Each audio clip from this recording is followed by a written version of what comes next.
so glad you're here. Thanks for stopping by. At the Bold Business Podcast, we are normalizing important conversations. Yes, there are tips. Yes, there are ways to solve problems. More importantly, are going to be, what do you need for yourself to be able to solve those problems and make the most of the education, the training, and the programs that you are already using. This is a supplement to that. It can sit on top of it, fuel your soul, fuel your mind, and most importantly, regardless of where you're at on your journey, maybe you're starting out, maybe you're ready to scale, maybe you're going through reinvention. The conversations we are having will help you at each of those stages. So hang around, see what's going on, and I look forward to seeing you engaging with our videos. Calmness it makes them feel uncomfortable. And so the chaos is what they thrive in. It stimulates and motivates them. Yeah, to be successful. Yes, it's time for the chaos. Wow. You are listening to the Bold Business Podcast, where you will hear firsthand experiences about what it really takes to ensure market relevance and your company's future. Our boundaries evolve as we do. The way we show up in the world, the things that are important to us, the things we expect from other people, all come from our own value set.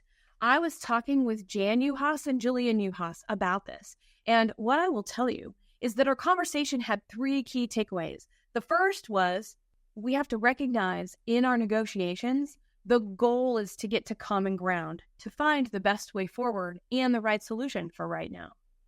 The second thing is, well, that requires accountability. And how do we be accountable?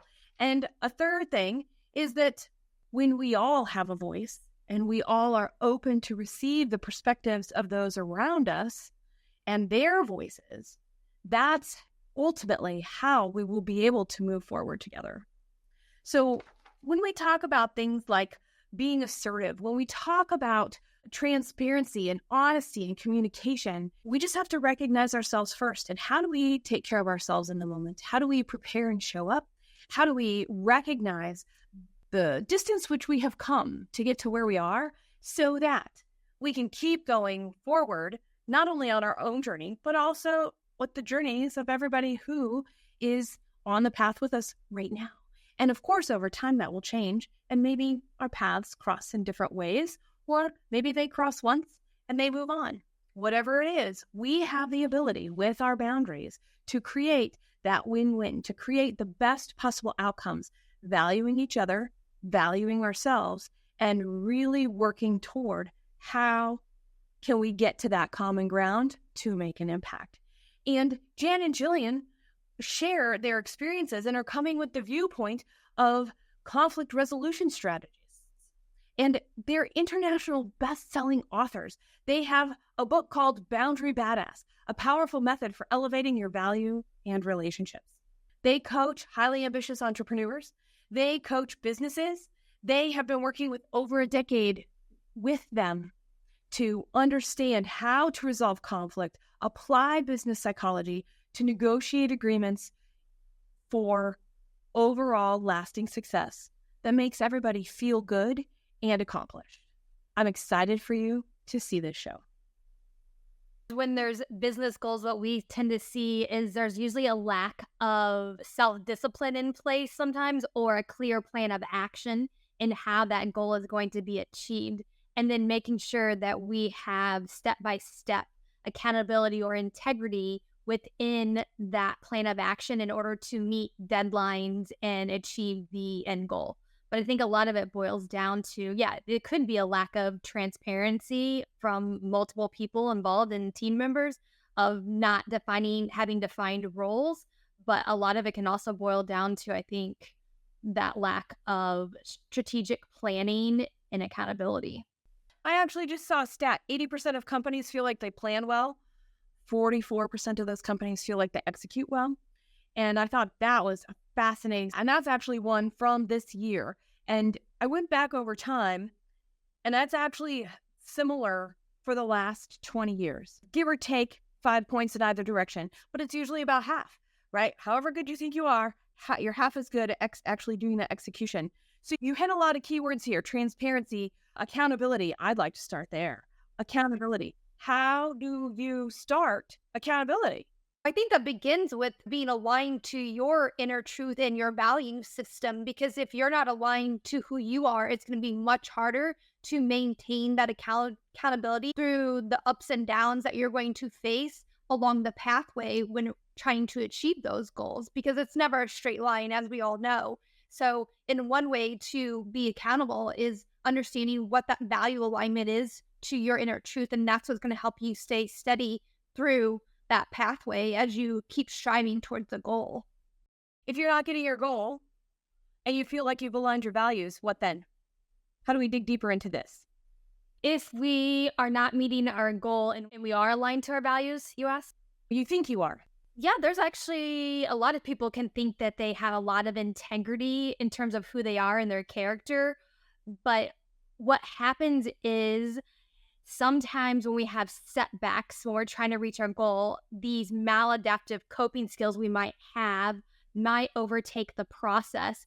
And that's where we start to lack integrity within ourselves, because we revert back maybe to old behaviors. A lot of these behaviors actually come from us learning to deal with problems growing up in childhood, believe it or not. And so when we develop those maladaptive coping skills, such as maybe perfectionism or procrastination, or maybe there's a lack of time management. So all those different maladaptive coping skills that we might have developed as defense mechanisms, or perfectionism, maybe we don't feel like we actually deserve to reach this goal. So then we start self-sabotaging by perfecting things over and over. And so that's where we get off in terms of our integrity, in terms of reaching that goal. So do you have a tip or an activity that we could do by ourselves, probably first, that would help us understand, am I truly aligned, or did I accidentally get off track here? So usually we help people identify their top 5 personal values and their top 5 professional values. If you can find overlap in those areas, that's really great. For example, time is one of mine, communication, integrity, those are my top 3, and those are across my personal and my professional life. So what I would do is write down an activity or an action step I take each day around those values to hold myself accountable each and every day, so I can reflect on my own behaviors and making sure they're aligned to my value system as I navigate each day towards my goal. And that can really help us see if we're staying aligned, because we're holding ourselves accountable and we're also reminding ourselves of those values and who we are and what's important to us, as well as we go through different conversations we might have with team members or through clients, whoever we're actually communicating with, making sure that we're doing our job to make sure that we feel good about ourselves, but we're also heading towards the direction we want to go. What was your journey to discover your own personal values? Let's start there. She and I grew up in a rural farm town in 900 and moved to a metropolitan city of 3 million and went through a huge culture shock. And that experience in itself made us realize that communicating from a place of emotion left us feeling unheard or misunderstood or undervalued in our relationships. And that experience is what became the catalyst for us realizing that emotions don't work to be heard and understood, that it's values. When we communicate from a place or articulate our needs from a place of value, that it's universally understood by others. And through our first entrepreneurial endeavors, we had discovered that setting boundaries from a place of value allowed us to keep the relationship intact with our clients while still meeting everybody's goal within a respectful manner. Jillian, you were sharing some of your personal and business values. I'm curious how you separate them, only because similar work and mine looks different than yours, and I think it would be fun to talk about. I also love the methodology and the thoughtfulness that goes into how do we get to this place where we can articulate and we can have this. And I think our audience would want to know a little bit more about that. Is there a tool that you're using to help articulate those 5 personal values? How we identify our values is thinking about our limits or our triggers in our life. So where people may cross us wrongly, or things that may emotionally upset us or make us frustrated or angry, whatever that looks like, the opposite of that trigger or limit that we experience, for example, is our value. Yeah. For example, if you're being dismissed or ignored, you might value communication. Where you have places of dissonance are the places to look and say, this is frustrating. This is weird. This doesn't feel right. It makes me feel any negative emotion. And then from there, okay, so what does that actually mean? What did I want to have happen? Where do I feel like I was either lacked or where I lacked showing up or somebody didn't see me right or complete?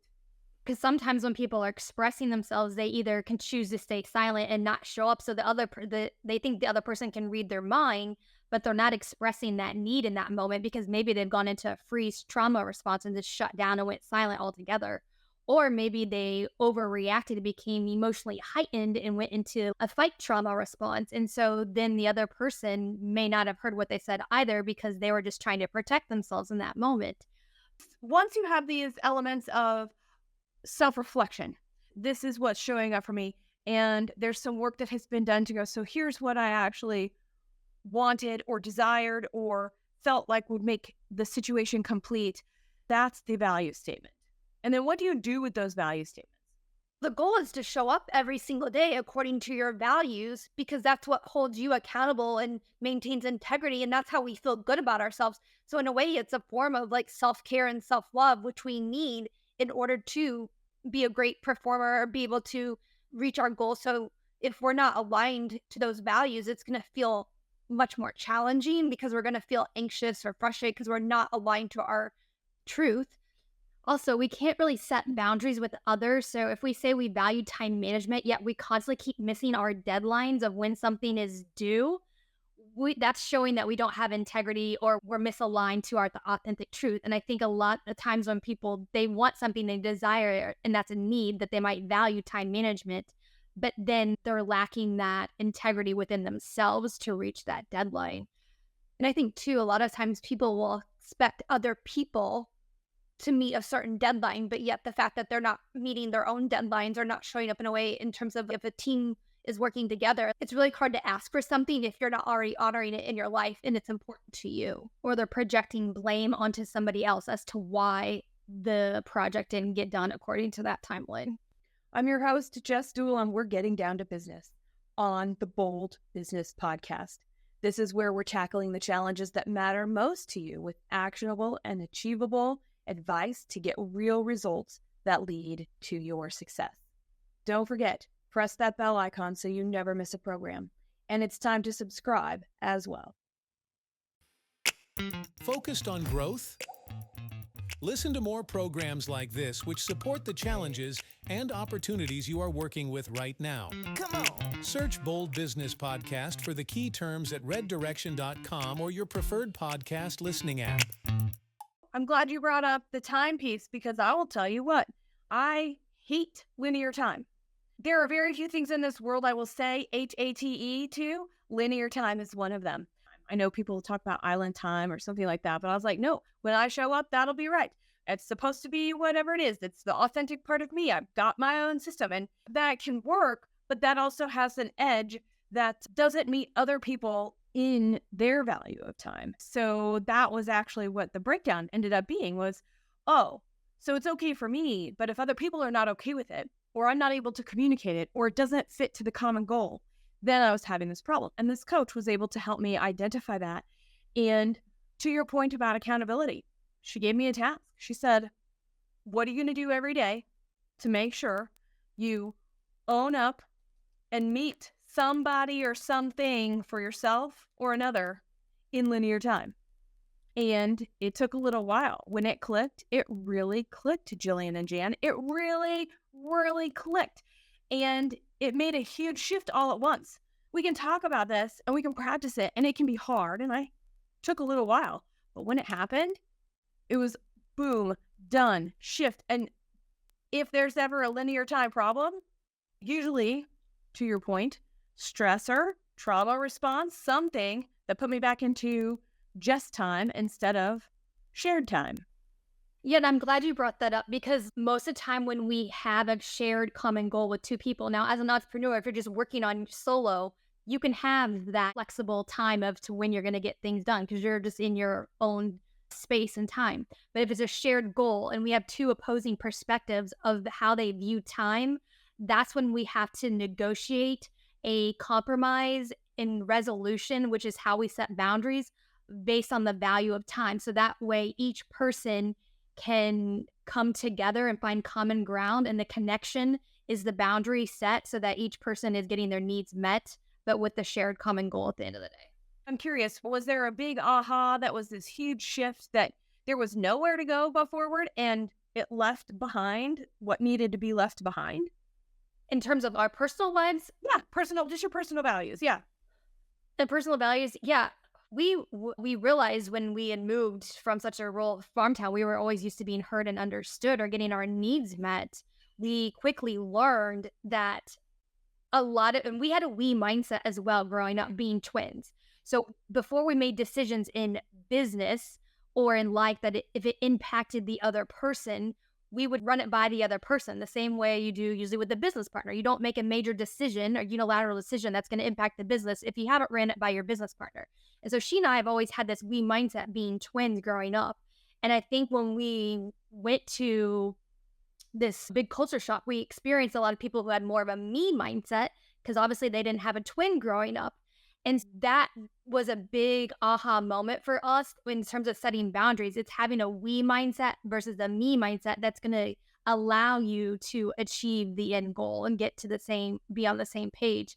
Neither person should be sacrificing their own self-worth or value, but we still have to compromise or negotiate that solution that meets the relationship goal as well as a whole. When we're talking about negotiating solutions, we're talking about ourself versus other, right? And this we mindset that does seem to miss the mark sometimes. It might be thought it's there, but in practice it is not. So how does that differ now to this concept of business values, right? So I was thinking, let's take a stock, really honor where we're at this moment. And then, so how do we show up in business that way?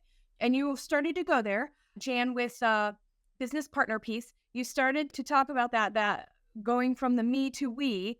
And where does that show up in business? I'm thinking about so the frustrations that we have individually, I get that for what the value actually is. How does that translate into a business setting, though, to find business value sets? I think if you think about your business values or professional values, like you're thinking about what's important in order to have operations and foundations in place to have the company be able to operate on a day-to-day basis, and what that also looks like with maybe client relationships or team members. And so you're having these conversations around values in order to have shared common groundwork, but so you also understand each other. Because if we don't open up the communication channels around these values, then lots of misunderstandings or disconnects can happen, which is where then we get problems start to rise.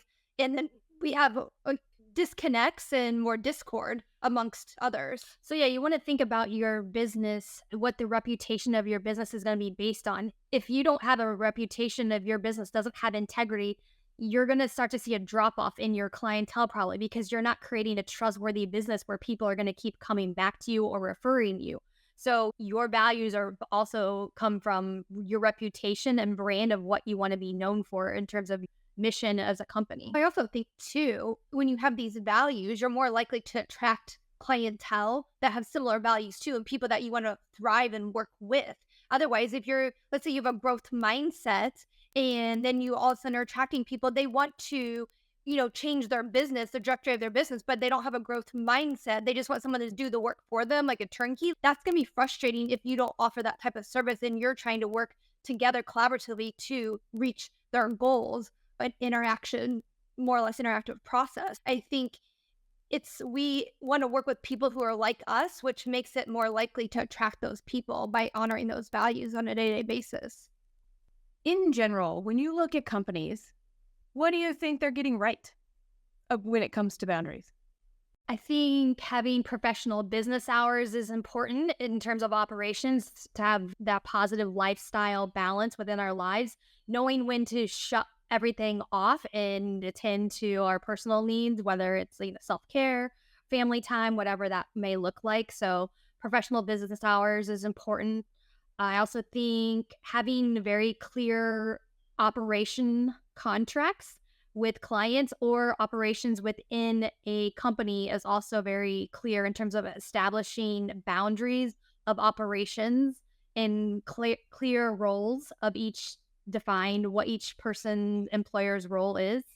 Yeah, I think too, like in terms of employees' responsibilities, I think a lot of times tasks can get put on to somebody else. And I think if those responsibilities aren't clear, it's going to be hard to know how to set a boundary if you feel like you're constantly being asked to take on somebody else's roles and responsibilities. And so that way, a lot of times I know nowadays where companies are shifting and trying to get away with less employees, people are doing 2 jobs versus 1. And so knowing what that is clear when you're hired from the beginning can be very helpful so you can advocate for yourself in terms of raises or bonuses as well. I don't think we celebrate enough wins. So when I hear boundaries that businesses do right, when they're trying to do more with less, it's easy to just let certain things fall. And then the assumption is it'll still get done, but it doesn't. And if the wrong things are falling by the wayside, it becomes apparent very fast. It becomes apparent in a lot of different ways. Usually it's turnover first. Then it might be sales. And then it might be some other things that are related or unrelated to that show up when we're trying to do more with less. Assumptions were made. There's a lack of clarity. And yes, the constant pressure of wanting to grow, needing to grow, expected to be growing, whatever growth looks like, can be tricky. And that's one of the things that if in general, those are the things that make a company able to do it right. You had mentioned earlier the power of the pause. And I think this is the time where anytime there's a disconnect or people are feeling off track, it's time to, I don't know if you learned this in elementary school, but I did, stop, drop, and roll. Yeah. And realistically, that's the first thing. You got to stop and take a look around and then decide what you're going to do next. And you mentioned power of the pause. So let's talk about that a little. Tell us about the power of the pause. When we're in an emotional triggered state, we are responsible for our own emotions. And so in order to resolve disconnects or conflicts within the workplace, we need to be able to emotionally regulate our own emotions. And the power of pause can either mean, you know what, it doesn't seem like we're on the same page right now. I need to take some time to think about this. Let's talk about this an hour from now or tomorrow morning, first thing at 8 a.m. So you're letting them know that you need time to process and you're taking that time away because you're feeling emotionally triggered. And more than likely, a positive outcome is not going to come from that conversation if you're not in an emotionally collected place. You mean, and I'm going to totally go at home now, because I do this at work, it just looks different. I remember when my son was 4 and we would get to a place where I'm like, oh, okay, well, if I'm going to either start acting 4 years old or I need to take a quick break here. So I would look at my son and I'd be like, I'm taking a timeout. I'll be back. And he would be like, but you're not in trouble. I said, we're not in trouble in timeout. We're taking a timeout because we need to know what's what so that we don't get in trouble. That's how we did it. And that's actually something that I know it's easy to overlook as adults, or we assume that we all have the capacity with which to regulate our own emotions when even if we held up the mirror, maybe sometimes that's a little less than true. I think emotional regulation is much more challenging. And so I think a lot of times it's not that people are even emotionally regulating. I think a lot of times they're either biting their tongue because they don't know how to respond in that moment. And so then they're suppressing their whatever is happening, which only then creates further frustration or anger, resentment within that dynamic. Or like I said, or they overreact. And yeah, emotional regulation is definitely a learned skill that does take time and everybody can benefit from doing it. You just need to know what your triggers are and then what is your plan of action to take that power of pause. It's different for everybody. It might be like you need to take a walk around the block. You might need to do some deep breathing for 5 or 10 minutes. So it looks different for everybody in terms of regulating their emotions before going back to the drawing board and getting to the more or less resolving the problem.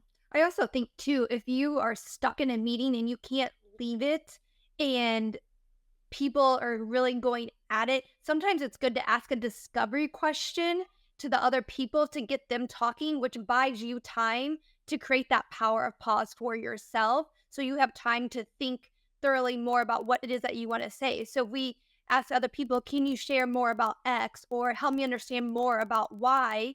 that's buying you time, which also gives you time to collect yourself in that moment if you cannot leave the situation, which also, like I said, allows there still to be a positive collaborative outcome, but you're buying yourself that power of time and pause. I think it's also important that we want to make sure we're assessing and we're not assuming, because we could be emotionally triggered, but we could be assuming the wrong thing has been said or the wrong intention has come from the other person. So when we assess, we're also clarifying to make sure there's not any misunderstandings in what we heard. This is so cool. I'm thinking about this, and I'll bet you every single person listening can think of a time that they were in a meeting. It could have been a one-on-one meeting. It could have been with your superior or somebody who reports to you. It could have been at a meeting that you thought was going to be one thing and turned out to be another. And all of a sudden, you wanted to be able to crawl under or run out or become the fly on the wall and not actually be involved. That's a really great time to just quickly reflect and say, hey, okay, pull that up. And what would have made me feel calm in that moment? To punt it, right? To kick the can down the road a little bit to tomorrow. I heard you share that. To be able to just breathe while other people are still doing what other people are doing. Maybe ask for a 5-minute break to get some water or to change. Hey, how about if we all stand up? Something that would just allow a break in the energy with which to decide, can I stay or do I go? I actually might have just quoted a song. The whole point is to get yourself to a calm demeanor so you can actually have a constructive conversation. Because if we aren't calm, it's going to be very challenging to find our resolution that works and bridge the gap between two different mindsets or perspectives. And I think, too, people are more inclined to listen to us if we speak with confidence and conviction. And they're more likely to hear us out and take what we're saying, in a way and apply it or digest it versus ignoring us if we're coming at it from an emotional way or perspective because we're feeling emotionally triggered in that moment. So what do you do with the people who do that? Because that's where they find their calm and everybody else's stress. Yeah, the way to manage a challenging personality type or someone who likes to create drama per se is to use discovery questions, because then you're indirectly guiding the conversation to an outcome or a way to help them see the other perspective outside themselves if they are set on having their way and they operate more from a fixed mindset or more from the egocentric sort of thinking process. In our values is more about heart-centered thinking. But when we use discovery questions, we're asking them questions and putting it back on them. But you can ask strategic questions that gets to where you want to go. And discovery questions are open-ended questions that do not end in a yes or no answer. So you might say, can, how, what, when, help me understand. So you're really trying to get them you're really asking these questions to get them to do more talking, but you're asking them to basically break down what they're saying so they actually reflect on what they've just said, especially if it comes across as offensive or disrespectful or isn't creating connection or collaboration, or it's not reaching the end goal. Share your thoughts and questions in the comments below. I thrive on your feedback and engagement. You're listening to the Bold Business Podcast. I'm your host, Jess Dewell.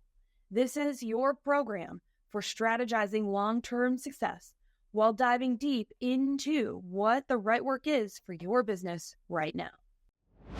You're listening to the Bold Business Podcast, hosted by Jess Dewell, a nationally recognized strategic growth consultant. She works with business owners and executives to integrate just 2 elements that guide business through the ups and downs of growth.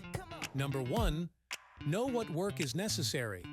Number 2, do all the work possible. Schedule a complimentary consultation to find out more at reddirection.com.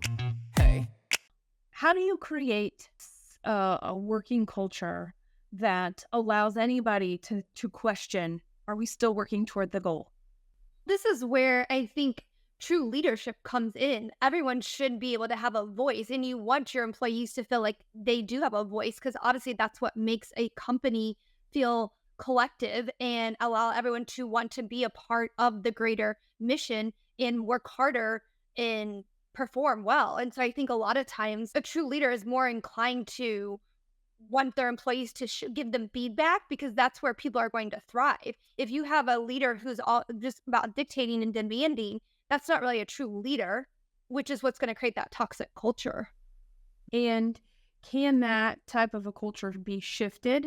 I think as long as people are open-minded and you have at least one or two people who's on board in the C-suite that's willing to say, listen, we got to make a change if we actually want to beat out our competitors, or if we actually want to reach our end goal by the end of the year. So you definitely need someone on that team that's willing to inspire and make an impact to get the other people on board. And is there a time that you helped a company do this? Because I'm trying to imagine the steps and the milestones of that. And I'm like, I can be honest with you, I think that I will have gotten people down the path toward that, but I couldn't get them everywhere they wanted to go because of the roadblocks in their way, what they were really willing to commit to that came up, of course, over time, right? That commitment versus what they're actually willing to do to get there. So sometimes when you have challenging personalities that are more in the managerial role, if they have these psychological blind spots because they're thriving on control rather than what is best for the greater collective in order to reach that end goal, if they're not willing to see outside of themselves and not willing to hear or understand their colleagues and coworkers, then sometimes that person may not be the best, that may be a manager of everybody else, may not be the best role for them within the company. Maybe there's another role that they might thrive in, but being the leader or overseeing other teams or whatnot might not be their best role, because to be a best team leader, you need to be able to listen to outside perspective. So yeah, there was a situation, and unfortunately in that situation, we had to make recommendations where somebody new had to come in regards to the manager role that was willing to listen to everybody else in regards to colleagues. That's tough.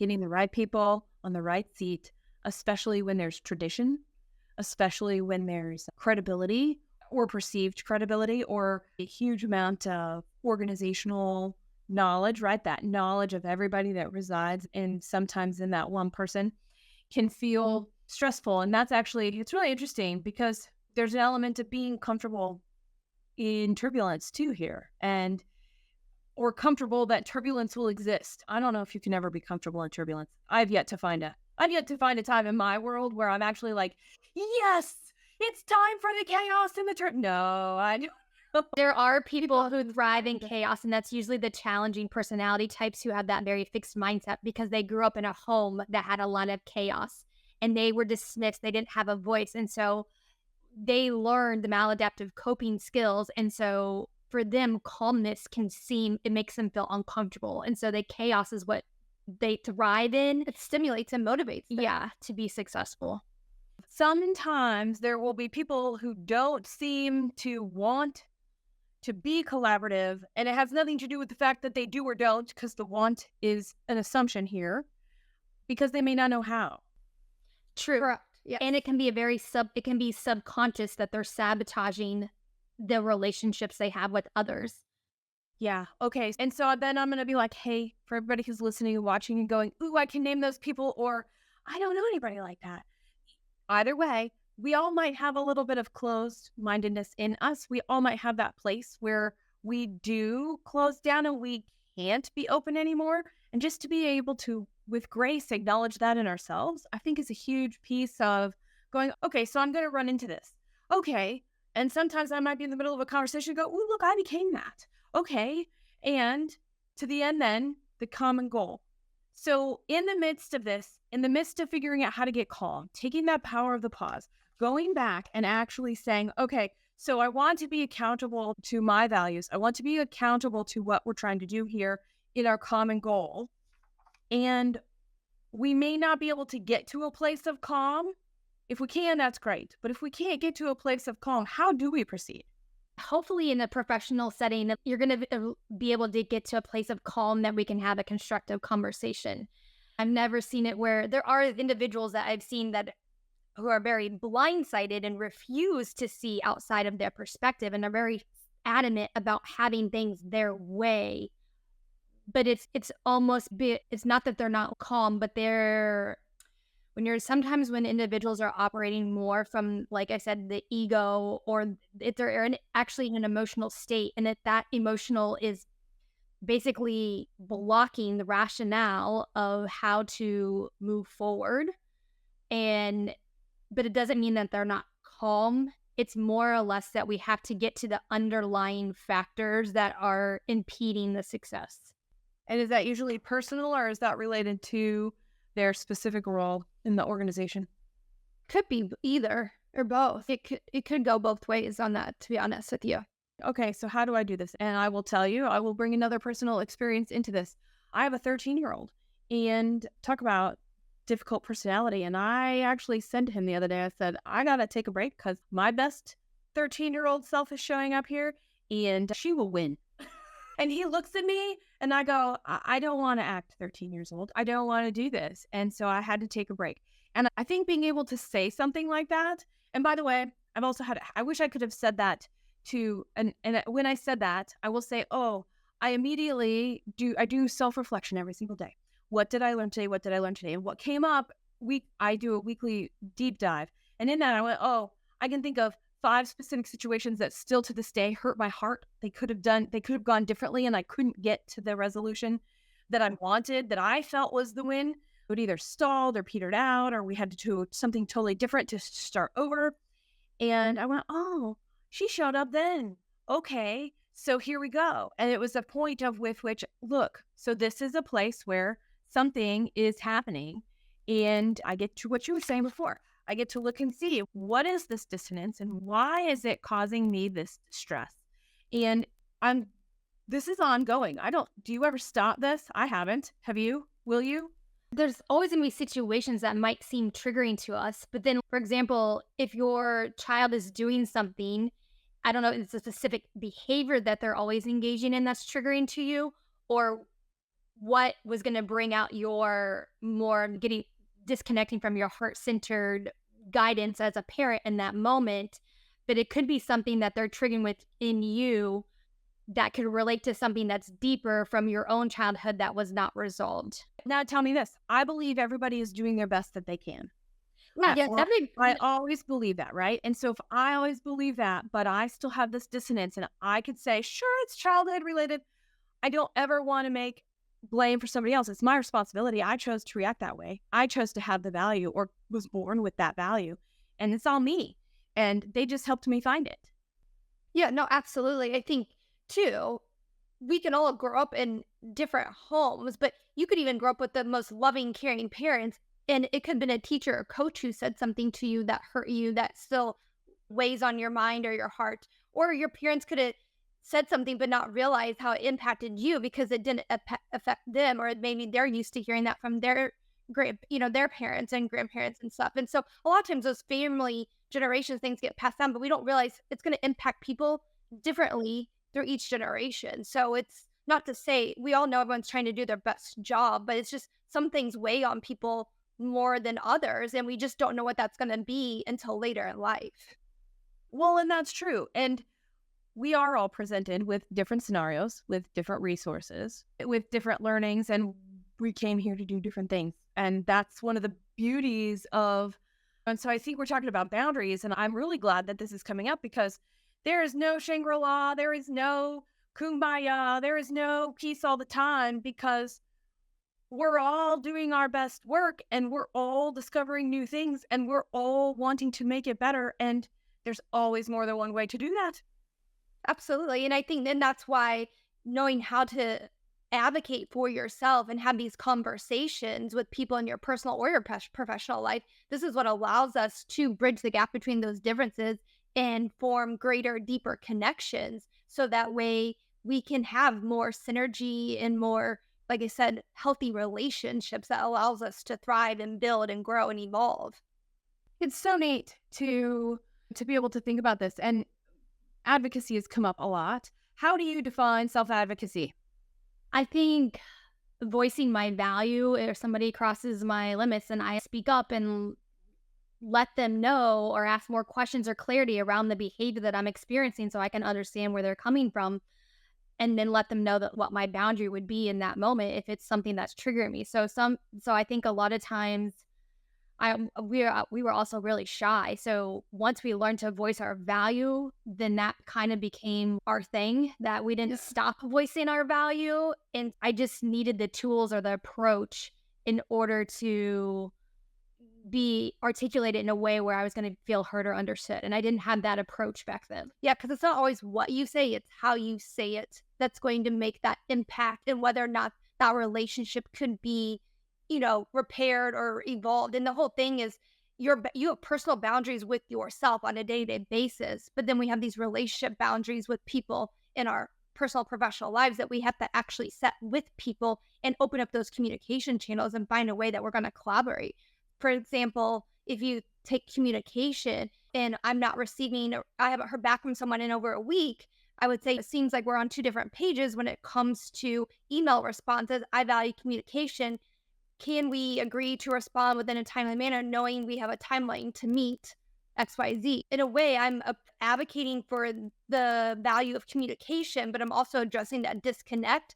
But I'm ending on a discovery question with a we mindset where I'm trying to get them to also share their perspective in regards to email response time. Jillian, you shared your personal values and how they related and overlapped. Jan, I want to hear yours. I would say my top values are communication, integrity. When it comes to trust is up there too, but trust and integrity can go hand in hand, because if someone doesn't follow through on their behaviors, they don't have integrity, they don't have trust. Probably also honesty. I really appreciate someone being forthcoming and very blunt, and I don't care how blunt it is. I appreciate the bluntness because you're not going to hurt my feelings. I rather hear what it is, the truth, and so we can work through anything from there. And so which one of those do you typically carry forward, and do they overlap into your professional world? I usually don't use the term honesty in my professional world because I don't want to make anybody feel like they're not being honest. I usually use transparency when it comes to professional relationships. So if I'm feeling blindsided by somebody's actions or something, then I would clarify transparency, not saying that they're like betraying me or lying to me, but rather clarify the lack of transparency. I decided I couldn't remember too many values. I have 3 for myself, my family and my household has 3, and my business has 3. And as long as my 3 are able to work into the family values, I'm like, cool, I can show up in my whole self here, maybe awkwardly sometimes. Maybe I'll misstep sometimes, but it'll be in good effort. And same with Red Direction, that we all have that. And that actually comes, one of Red Directions is boldness. And how do we be bold? And so I want to hear from both of you. What makes it bold to create boundaries to help you reach your goals and achieve your biggest successes? I think being bold to me is like being courageous. And I think sometimes we need to be courageous when it comes to setting boundaries. A lot of times people may not want to rock the boat in their connections, but if we keep shoving stuff under the rug, eventually it's going to explode in other areas. So being courageous and being bold and setting boundaries is being a true badass to me. Yeah, and I think too, play on the boldness, I think it's all about being brave enough to speak up, and that you don't need to shout to be heard, but you really do need to use a assertive tone of voice and know that, because people are more inclined to listen to you when you're assertive. If you come across as submissive or aggressive, you're not going to be heard. So I think it's all about being assertive and showing up in a way that you speak with conviction, so people know that you mean what you say and you say what you mean, and they're going to take you seriously and know that when you speak up, this is a time to listen, because this is really important to you. Every single time I have a conversation, I take away something that I want to share with 25 people. I know when you're listening to this podcast, you're also listening for that and will have something that you want to share. In the comments, I would like for you to engage with us. What is that thing that you want to tell 25 people from this program? Here's why it's important. It's important because, yeah, there are going to be how-tos. Yes, there are going to be steps. Yes, you're going to be like, oh, I wish I wrote that down. I wish I wasn't doing this and I could actually take action on that right now. But guess what? You're not. So engage right now, because that one thing you want to share with others will be the thing that you can figure out how to incorporate in your business, in your workflow, in your style tomorrow. Wow! Jess hosts the Bold Business Podcast to provide insights for building a resilient, profitable business by deeply understanding your growth strategy, ensuring market relevance and your company's future. It is bold to deeply understand your growth strategy with your host, Jess Dewell. Get more information about how to drive solutions and reset your growth mindset at reddirection.com. Thank you for joining us, and special thanks to our post-production team at The Scott Treatment.